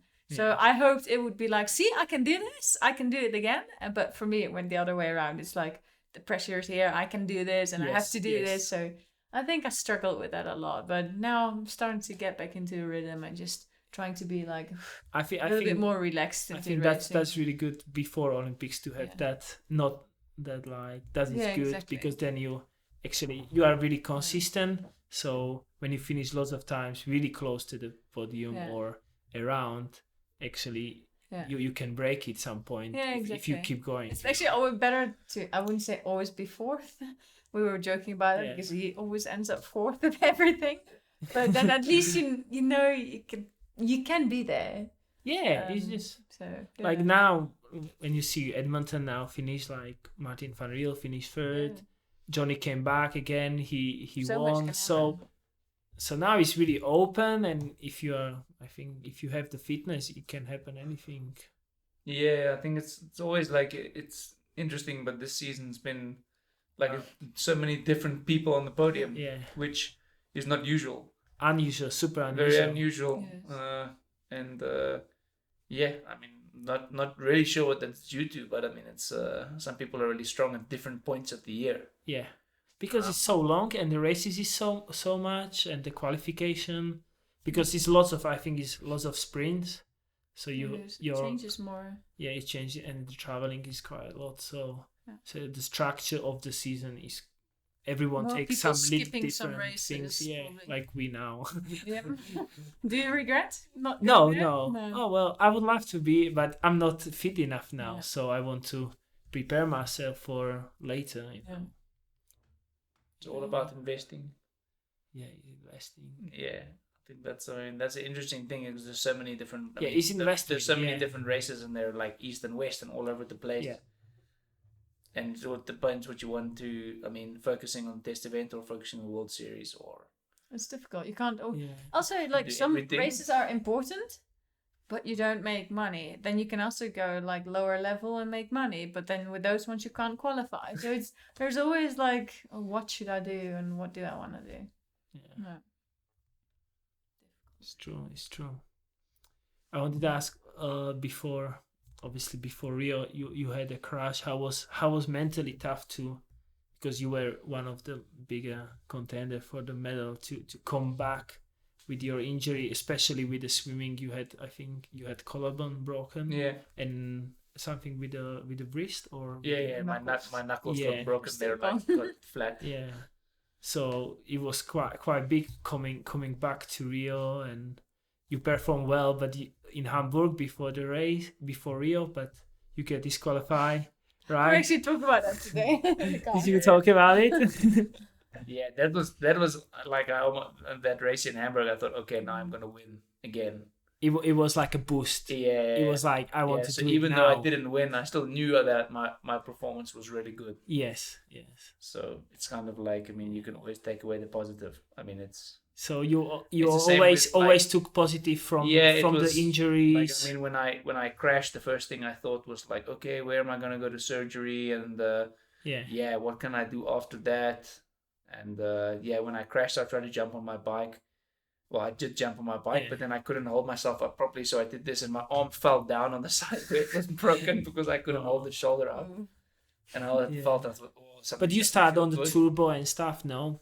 Yeah. So I flew back to South Africa like 2 days later or 1 day later. We traveled together from Australia. And then, Johnny and them had to bring them with my bike. Yeah, in carry economy, it and he was that was just painful to watch you to sit there like this, like for 20 hours or something. It's like the furthest away from home you can basically break that something. was really not great. And but actually, it wasn't too bad because we went through Perth and then to Cape Town, Johannesburg. Cape Town. Yeah, it wasn't that great, but I mean, it wasn't. If you go through Dubai and then when I couldn't sleep because I fell asleep in my elbow. It was like the armrest, and when it fell off, then the bone was starting to stick through the skin. No way. Yeah, so I could like And that's put my dangerous, fingers like under the bone almost because it was like pushing the skin like this. No way. And so you would go out. Yeah, and so I had to actually lift my shoulder up so the bones would kind of like Rest. would go back into place. So it was,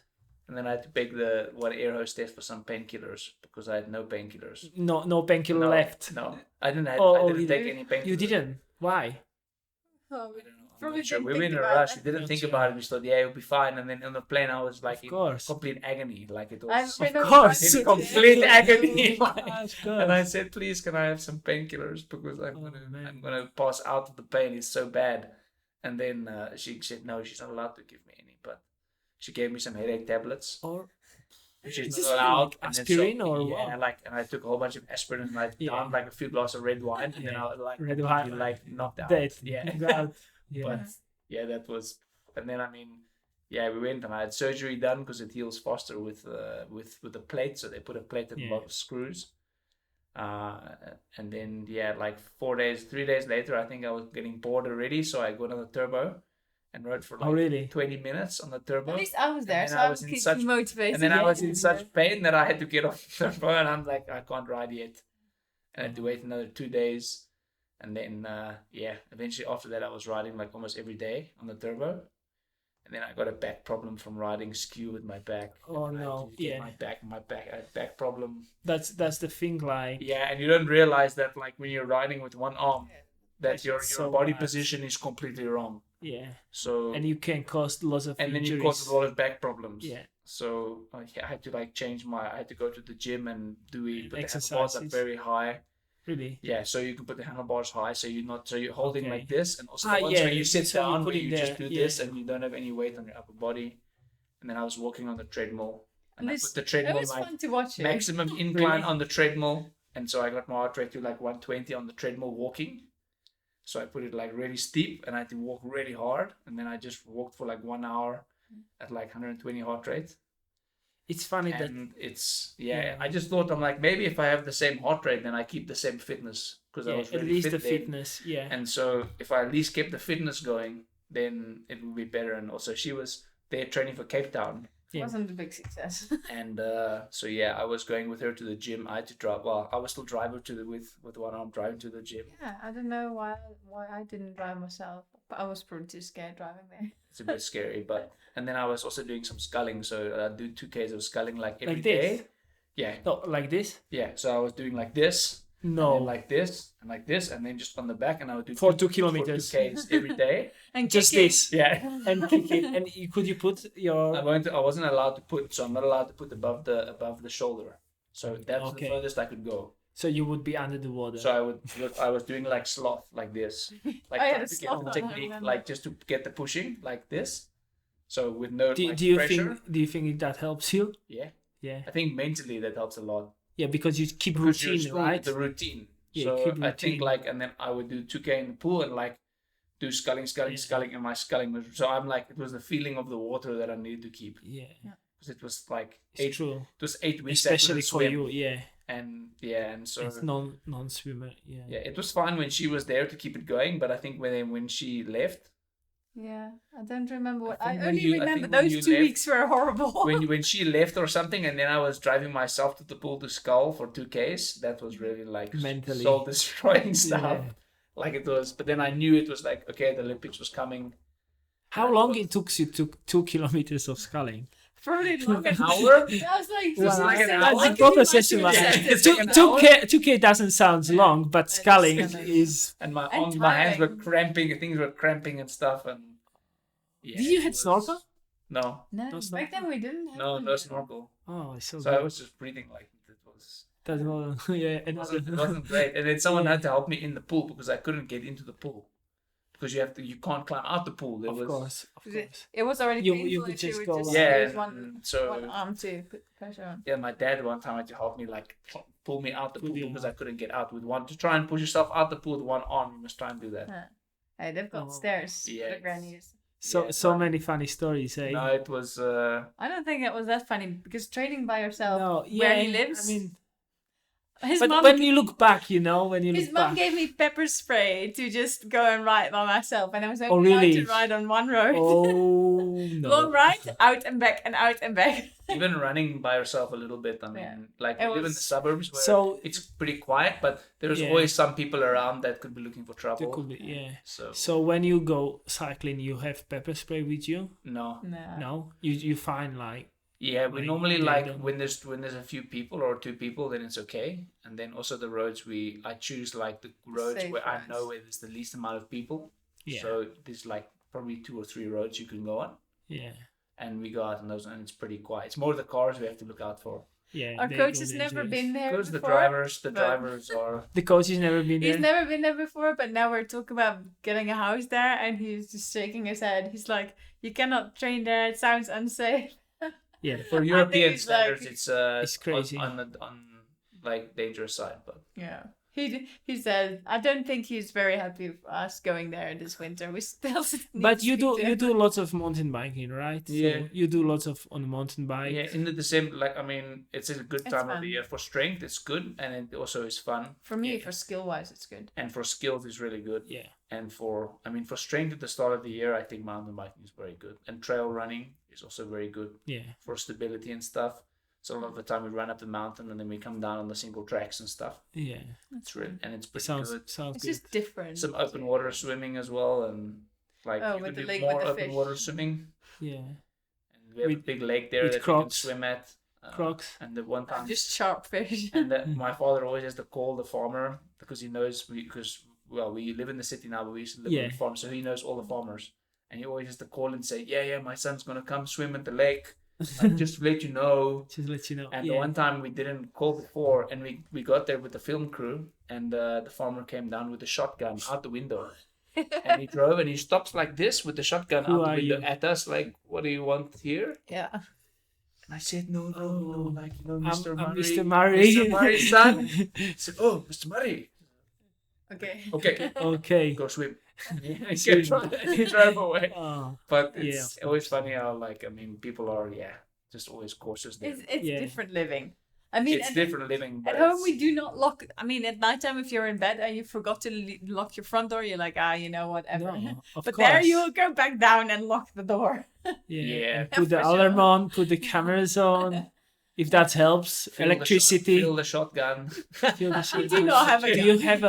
you have a gun? No. So You if, can, but if we don't then have one. if you in your house and you call police or what do you do? I don't Like know. if someone And break you in, probably and- hide in the cupboard or something. The last Would time you we were hide? really Yeah, I stupid think though. so. Last time we were really stupid because we were sleeping and suddenly we heard something. And we're like, everyone is sleeping. So I told him like, get your hockey stick or something. And so we No, went he said to the bike pump. Take the bike bike pump. pump was it? Yeah. The short one. No, it's Small one. it's long metal one. Yeah, and he's yeah. just going, and I'm like behind him. It's like in the I think movies it's where you go stupid. towards the noise. Yeah. Go towards the noise because that's safe. Yeah, I was at that moment. I was like, "What are we doing? This is imagine it is someone. We're just doing the most stupid thing now to just Yeah. go to it. get more And with the scared pump, like, Hey, at least it's hard. You can hit someone on the do you want to pump your tires or what? You got a flat tire. And go home. And then please don't rape us. Yeah. Yeah, it was just something which fell over at the end, but Yeah. and it gave me a fright for sure. Yeah, Africa's different. It is. Yeah. I had only good experience to be lucky. Touch the wood. I was in Stellenbosch twice. Once in Potchefstroom, and like I didn't see anything crazy, but I know Yeah. we were lucky. Yeah. Like Yeah, till I nothing till something happened. You know, you feel like nothing happened. You see, I was in Mexico many times, and you would say like, oh, it's safe here because it once. if nothing, I don't If see you live anything. there for like But 5 suddenly years, something. then... Yeah, you will see lots of things definitely, but it was just lucky, dude. Don't see any crime. Yeah. I did once where we were riding out of Stellenbosch. I was riding behind you, and it's like, Rich, I think someone's throwing rocks at us. And you go over. It was like a couple of years ago. It's crazy. Yeah. So do you plan your future to be stable there or Well, we're Eu- kind of Europe not- and Yeah, I think for now it's kind of nice to have both a little bit. yeah Especially with my family and everything there. yeah But and yeah. and you Depends also on the miss your safety. country and everything. Yeah, it's like when I go back, I know where everything is, and the cafe and the same people, and And it's cheap, and it's Yeah. nice, and it's cheap, warm, and the Yeah. food's good, and It's it's amazing. warm. The food Yeah. is amazing. Yeah. It is. It is one of the best. Wow. The Anywhere. quality Yeah. food wise, like Yeah.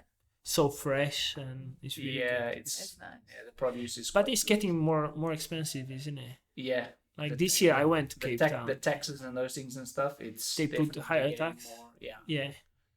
So they because of the tax. Yeah, Okay. mainly because of the tax, and also to do with like probably sometimes like less produce or something like that. Yeah. Drought. Farms, drought, too much heat, not enough water. Yeah. Now is the problem Things like with the that. dry. More import. Yeah. Just all relevant to that. Yeah. But yeah, no, I mean, I noticed the price difference when I go back because it's always a few It months, is. Yeah. Yeah. and it's almost hot. Like I think sometimes 8 months, and I go back and then I can see, wow, I think the price of things Uh-huh. is not cheap. Like It's not as cheap as it no, used to be. Like I mean, some of the things. It's more expensive in South Africa than in Europe in some spots, True. Like Yeah. yogurt and especially muesli. Yeah. Like muesli, we go through so much muesli, and it's like €5 for a bag, Yeah. 5-6 euros Yeah, for a that's bag of what I muesli. said. That's Yeah. that's expensive. It's the same as Yeah, in in Switzerland. yeah. So yeah, It's true. True. yeah, Especially because the incomes are much lower there. Like for us, it's affordable, but Yes. yeah. If But you- if your I income mean, the isn't nice there. products cost more, Yeah. true. and the numbers also when you see the numbers because it's 20 something. multiplied by 14 for €1, and then you go there and then it's like in thousands and hundreds. Then you go, Yeah. it's like 2,000 for this, and you're like 2,000, like Yeah. yeah, it's very different. But True. Okay. I think we had really good talk. Sorry for all yawning. Yeah. she had, That a means big, I'm she had a big relaxed. training day. So. Oh, okay. We use all the topics, and I hope so everyone enjoyed. I really enjoyed, Me too. and we will hope so talk again sometimes Well, in the definitely. future. Then we swap the way around. Yeah, that I'll should go be and fun. ask him the Yeah. questions. I was trying to talk something Yeah, also about it exactly. to keep conversation more No. than interview, but I'm just really curious. Like obviously, we talk with each other loads, but I think this is also something a little bit different. Don't have this big Yes. conversations on the bicycle. Yes. Depends on if you've Yes, got a on the long, bicycle. easy ride. Yeah, we had pretty good one towards the Livigno true. and back. yeah. Yeah. No, it's always nice sometimes to be in nice places and have good conversations and stuff. It's awesome. It's always like the interesting. Always looking like, I mean, now we're like the older triathletes now. It is. Yes. And like, I mean, it's changed. It's very interesting, but it's always like the same thing with the first Olympics. You're like, oh, I'm going here. Oh my goodness, I'm with the best people. To okay, now I have to perform. To like, okay, this might be my last one. Yeah. So yeah. It's very interesting how that It's changes over 10 changing. years. Yeah. It's crazy that we don't know yet what we're gonna do in like a year from now. Well, a year and a week from now. Then it's when the Olympics are. Of course, we'll race the rest of the season, but. So Do if you you win have Olympic plans? gold, then you're gonna retire. Right? And then it's like I'm done. Deal. Yeah, I don't know exactly, but I would like to, like, as we were talking, to take 1 year maybe easier, maybe do some a little Xterras. bit maybe Xterras, maybe do some Germans, French league more, and maybe some halves, and then I would like to switch to the long distance Okay. to refocus, do something a little bit different, and then maybe if I'm not too slow, I hope so. I will like maybe keep going. We'll see how I will enjoy it and stuff. But Nice. if I'm healthy and keep enjoy it, I would like to do it. More What about kids. you? More kids. More kids slowly. More kids, yeah. Yeah. What about you? I don't know yet. I really don't know yet. It sounds weird, but I've always said, even in 2012, I said, okay, we'll see after the Olympics. And in 2016, I said, okay, we'll speak to coaches and I'll just think about what we're going to do after the Olympics. So And you're not a then- big planner? No, to just the about 4 future? years, actually. just- Now, I can't believe how fast the time goes. Like, Yeah. it feels like between 2008 and 2012, there was a lot of time. And then 2012 to 16 was 4 years. And now it feels like it's 1 or 2 years. Like, Rio seems to be yesterday. Yeah. So time seems to go so fast that it depends on how things go. Yeah. If things don't go well, if you then still keep going well and exactly. you enjoy it, of course, and you're healthy. I think it's almost like the older you're getting, the quicker time goes. definitely true. Because when you're a teenager and that, and you think, oh, I just want to get, I want to it's get out got- of high school. I want to get out of high school. It's taking so long. That's yeah, true. yeah. Yeah. And you know, university. I just want to finish university, and then you're like, okay, I'm finished. Now what? Yeah, and now we do triathlon. And now you do triathlon. and we love what we're doing, and that's why I think it's got quick, because you want to stuck with that space. What you're You doing, enjoyed where you at. And we it's should going realize quick. that our life is not usual. Often we just Yes. take it for granted. But Yeah. like when you're sitting on the couch on a Monday at 3 o'clock, you're like, this is not usual. And then most people are No, working now. I know, but I have Yeah. Magdalena, my wife. She's working normally. She would go at 8 till 5. Exactly. But it's just go. I can manage my training you're whenever ready. how I want, and Yeah. like obviously It's like we being your do own lots of boss. work, Yeah. but we enjoy it. We love it. It's like an entrepreneur a little bit. Sorry. It's like an entrepreneur, like you're your own boss. Yeah, A little- yeah. You need to get the work done. Yeah. You know. And it's Yeah. worse when you are not motivated or things not definitely. go. Sometimes it flips It's not around. always easy. Yeah. Sometimes you wish if only I had a job from like 8 till 5. Yeah. That would be done Actually, I now. never think about that. No, that would sometimes. be the worst case. There's many. But if I think There's about not it, many yeah. days like that. The worst case scenario is work till 5. Yeah, but if you think about that, that makes you realize how lucky we are to do Yeah, this. yeah. Only one thing though, if you have a 9 till 5 or an 8 till 5, and they call it 9 till 5. 9 till and 5, it goes to that's work great. at 9. That's gonna be nice. Yeah. Maybe like 8 till 5. Mm, But then you get the weekends free. True. yeah. Yeah. We don't get a weekends free. big so, weekends. That's the puzzle. So that's the one I think. Yeah, we kind of get like an afternoon free twice. Most right. I don't know. Which usually you go to massage or Or glossary, clean bicycles, groceries, or and suddenly it's 8 and it's been busy. Kind of. when I had rest. That's true. Yeah. I think when you're not training, that's considered rest yeah, if you're on training. a little bit. But I think it's a fortunate job to have, and it only lasts like a certain amount of time. Yeah. Maybe I have one more question I forgot to ask you, because I already asked you when we were on the bike, but it's still interesting that you said you say on Instagram, or I don't know where did you say, like you one of the least training, like you don't train so much, like, and you listen more your body. Like this is for me pretty special, because it looks really from outside perspective like really healthy, balanced. Like you're still cool, you do what you love and also don't get too crazy, and you still perform on a world level, right?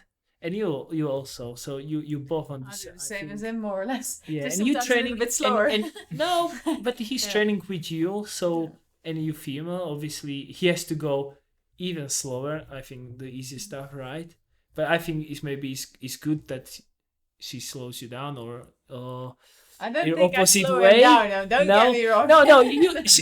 He No. told me you go sometimes faster on the run like you. Since his injury earlier this year, he has changed. Really? Yeah. What was that? Because he always used to run like quite slow, and then sometimes I would run away, and with quite slow it's like really? 5:10, 5:15 She would drop you an pace. easy run. Always. And I would like Always, to yeah. always run like at 4:50 pace, not when we're at altitude. But that's Okay, normally my yeah. standard. I mean, if Just I that's how you feel comfortable. It's just exactly comfortable pace. And for him, it was like 5:10. So I would always like run in front and be like, oh, "Come on, go faster." But why would you But run not so slow? anymore. Was that your Comfortable. idea? So I used to always run 4 minutes a K. Always, yeah. Always. Just That's the That only feels speed. good, That's, It feels good. Feels like I'm pushing. yeah. And then I would run like 4 times a week, run 10Ks, 40-minute 10K every time. That's it. Yeah. And that's it. That was the only training. That was like, and I wouldn't do much speed work or Yeah. anything. Yeah. And then you'd build like, after the weeks, you could see the heart rate coming down. So I'd start and the heart rate would be like 170 or something Mm-hmm. at 4 minutes a K. And then until it would come down to it was like 120 or 125, 130 at 4 minutes a K. Wow. And then I knew that I was like on 4. That- Yeah. Okay. Yeah. So the speed Yeah. stays the same, but the heart rate comes Yes, down. yes. And then I would be really fit. Yeah. And then So easy measurement. yeah, easy measurement. Yeah. And then after that, they said, no, I need to run really slowly. And then I have to run really fast. So I have to have a big variety in speed. So you definitely So do that. more And- polarized. More, Yeah. And I never knew like that was a thing. So I joined. Oh, the you local- never knew. No. So I thought that's I only knew like 4 minutes a K. So Oh, it really? was- yeah, and But so- that's a long time ago. Though. yeah, I was like probably what 15, somewhere around there. Okay. And so then I joined the local running club when I was 16, and I ran the first time over like 50 minutes when I was like 16. Wow. And then we ran like 16 Ks or something like that. And then we ran 6 minute 30 K or 6 minute 20 K. Jogging. Okay. And I was like, what are these people doing? And we're literally like just jogging, and everyone's Yeah. chatting with like 20 people, and we're going Yeah. so slow. And I'm having to hold myself back all the time. So- and it was so Because difficult it's uncomfortable. because You're it was not used really to it. uncomfortable. And I would come back and I'd be Shuffle. like, are Can you you tired? And I shuffle? said, Yeah. no, I'm not tired. I'm less tired than I Yes, would I do was if I ran going 10 before, Ks at so- 4 minutes a K. Active recovery, right? Yeah, and so Yeah. once a week I would join the club on a Thursday, and I really hated it because Mhm. it was so slow. And I thought my parents like, this is so slow. Like I can't run like this. And So painful so to it run so was slow. really so painful because running fast is easy. And you run Yeah. fast until you're tired and you stop. And you But to motivated run- mentally to is force much easier. yourself to run Yeah. that slow is very hard. And Yeah.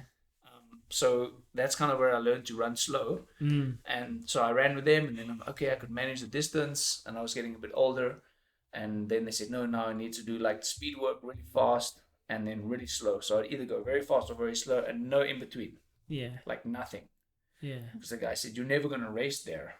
Yeah. So this is to build like your like aerobic capacity, Yeah. and then the real fast speed to build your speed for racing. And they said, that's all I needed. Because Yeah. he said, like, if you're not going to race at that speed, it's not going to bring you that much. Yeah. So that's kind of where the approach went. And then if you can run, so you can do a lot more miles at 6 minutes a K, Yeah. like mileage.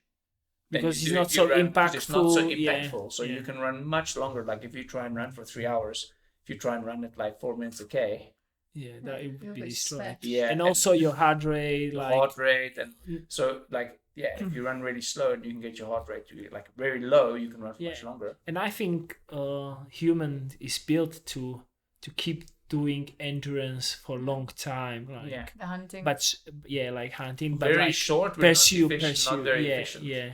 That's why we use the sugar, which is not so. We can't hold that much sugar in glycogen. Yeah. We use more carbohydrates fat. and- yeah, fat. Yes, to keep going for a longer time and to do something. So Yeah. it makes sense, right? Yeah, I think what human, they said with that one book, they said like we're endurance athletes. Yeah. Because we sweat, and like our system is designed to go for long. Yeah.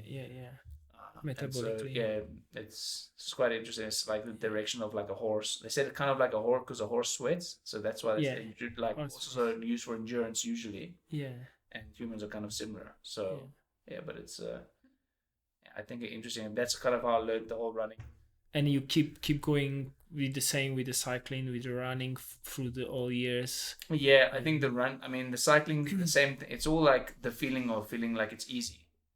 So, I mean, Although I have to sit on like, your wheel just most of the step time. like by the step. feeling like you're Yeah. not pushing. Yeah. Because it's almost like the more control you have, like the better you can use the control. So like if you go really Yes. hard, you can go really, really hard. And then when you go easy, like sometimes I join the road cyclists, and triathletes cycle way faster than road cyclists on an easy ride. Yeah. I never knew. I went road with them and we're doing 28 average, 27 average. Yeah. I thought, Yeah. we're doing 27 average on a flat road the whole time. I thought, Yeah. And this is like not even funny. Like, just a spin legs, just and it turning looks the really legs. control, right? It Yeah, looks very and control. very easy, and the guys are checking. I thought, man, this is nice. Yeah. And I think It's more enjoyable too. it's the same sometimes. With, But it like, just takes a longer time, I would say. This training. it just takes longer. But even with the Longer. Brownies, I remember the one time I Yeah. trained with them in Leeds, Yeah. and they swam very easy, and I couldn't believe it. They swam like 1:30 or Yeah. 1:35 or 100 meters. I said, Yeah. like, we never swim that slow. Yeah, at home. It's really hard to swim that slow. Yeah, because That's you're why it's sinking good. down. Because you're sinking, and it's like, man, the stroke is so slow, and you're not Yeah. used to it. And then they swim fast, and they swim 1 minute hundreds. Yeah. So I think the variety of speed is really Yeah. important. I learned that definitely from them, that they would go really, really slow on the runs. I can hold on, but it's just like the volume was massive. Just keep going all the time. Yeah. The days easy is still like day off is really like 3-4 hours. So, and you keep going and every day. So Yeah. it's just like I mean it makes sense, as we were talking, like human is a endurance species. So it makes sense just pursuit. But I think I like my also rest to recover all the I think the training. you need a few days. just like soak up, like if and you go don't- again. That's the one thing I think that like I want to say a lot of athletes are neglecting on, but like your season is so like one thing it looks like how long the season is, and like how long it takes for you to get really fit. Yeah. So if it takes you like maybe 4 months or something to get to like really good shape, Yeah. and you do that like really early in the season, like to try and expect to be able to have the next 4 months the same, No way. like you do this and then try and stay on your peak, it's going to be for like maybe a month or something. Yeah. But in general, triathletes tend to overdo it And too much. the thing is, then your body's not recovering, and then you either get ill or you get injured or Yeah. something like that. And it's always like that constant approach of like, okay, what's my body like now? Is it really tired? Okay, maybe I should take a break. Yeah. I'm feeling good. Okay, maybe we do this, but it's always a constant assessment of how you're Yeah. feeling. Yeah.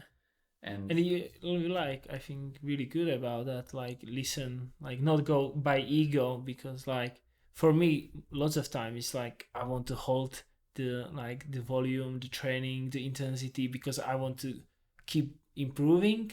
But I think I'm all the time not honest about myself. Like, okay, your my body my feels. body is destroyed, and but my mind, it wants to go even further. So Yeah. Typical triathlete thing. I think Yeah. we all, well, maybe not him, but a lot of people. that's what I heard about you from other people. That yeah, no, I think That's why I train with the girls. yeah. no, because they go easy, Yeah, they go easy, yeah, and they then go you can easy go and- hard what you want to go hard, right? and then And I don't have to try to keep up at the track. I mean, I can keep up on an easy run and on a bike ride, but Yeah, as soon as it has to go hard, then you're gone. yeah, so it's like I mean, the thing is as well, if you go like a bit harder on the easy runs all the time, Then you will be you're too more tired when it comes to the track workout. You can't really run as fast as you want to because Yeah. you're more yeah, tired. yeah. Absolutely. And it's also like what you do the day before the hard workouts. Like if you do massive mileage the day before, and the next day you have like the key session of the week, Yeah, your body, you're not going to be able to do what you want. yeah, And so it's always, I mean, you always need to just be careful and obviously be recovered enough for the sessions. yeah. Because if you're going to the session smashed and you expect like, But now I can really perform, but I'm really tired, yeah. that's like a bit unrealistic. Like it's But I think what I found when I try to go really slow and then go really hard, like I feel really tired from that volume, because I'm not as like genetically like so endurance. I'm maybe more speed, power, like, proportion of the muscle twitch.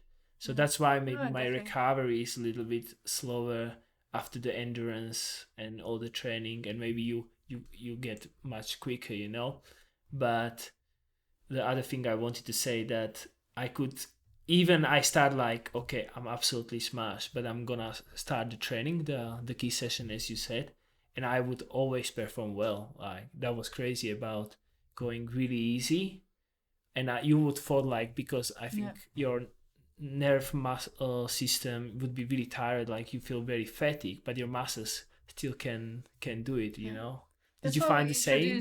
That's why with the new coach we introduce much more sprints. Like, even if we sometimes have a long run, we just do like 5 by 100 meters or something. Just wake up. Just do get fast again. I think it's the same like in the pool as well. If you swim the same tempo all the time, and you don't do any turnover, over speed, the next day you feel really slow. Yes. And if you do no swim, the next day I don't know for myself, but the more fatigue you get, if you go into the day where you do nothing, the following day you feel worse sometimes. It's almost like your body is not. It needs to be turned on a little, like a tiny bit, and then the rest of the day relax. Yes. But I think that's the same thing. Yeah, with endurance, you always got to finish off with something like that's neuromuscular. Yeah. Just to make sure that the body doesn't get like lazy. Yeah. Because it's like the same. If you run the same rhythm all the time, and that's the same thing. It depends on your body type. Like if you're a and also you get more efficient when you're changing the paces. Like when you do sprints, when you can do it, you're more economic in a running. Yeah, I think that's the one thing. And that's why you can go slow and fast. Yeah. Being very economic, like running wise as well. Yeah. Like it's super important because I think the further you go, the bigger your economy plays an impact. Yeah. So a lot of people can run really fast for very short. Yeah. But then to try and keep that up for like 4 kilometers or 5 kilometers or something. Yeah. Like you start to fatigue and then your form goes bad and then that's it done. I think the one thing with good runners and those guys, they can keep the good technique. Same with swimmers. Yeah. They can swim well under fatigue. Yeah. And I think that's even one thing where we struggle. Like if we try and do a hard bike or run, and then in the afternoon try to do a hard swim. That's the worst. The technique is gone. Like it's Yeah. terrible. And that's our rule. Do not swim under a lot of fatigue. Swimming under a lot of fatigue is like just drown. Yeah, and if you're like a swimmer, you can still swim pretty well because you can hold good technique. So you're still tired, but because you're tired and also you avoiding the proper movement. Correct, right? Yeah. So because it's painful, you would not comfortable. rather, like you said, you sitting on that position on the bike, you would go like this because it's your body just chooses the easiest route. Yeah, and that's what's happened in swimming or running. Like, okay, this muscle is not so strong, but this muscle is really strong, so I will push this one, but that's not proper technique, and that can cause bad technique or injury or something like this. Yeah, I think that's good conclusion. There we go. Thank you very much again. You too. Thank you for this night, and let's have some good dinner now. Sounds good. Perfect. Cheers. Good stuff. Thank Cheers. you.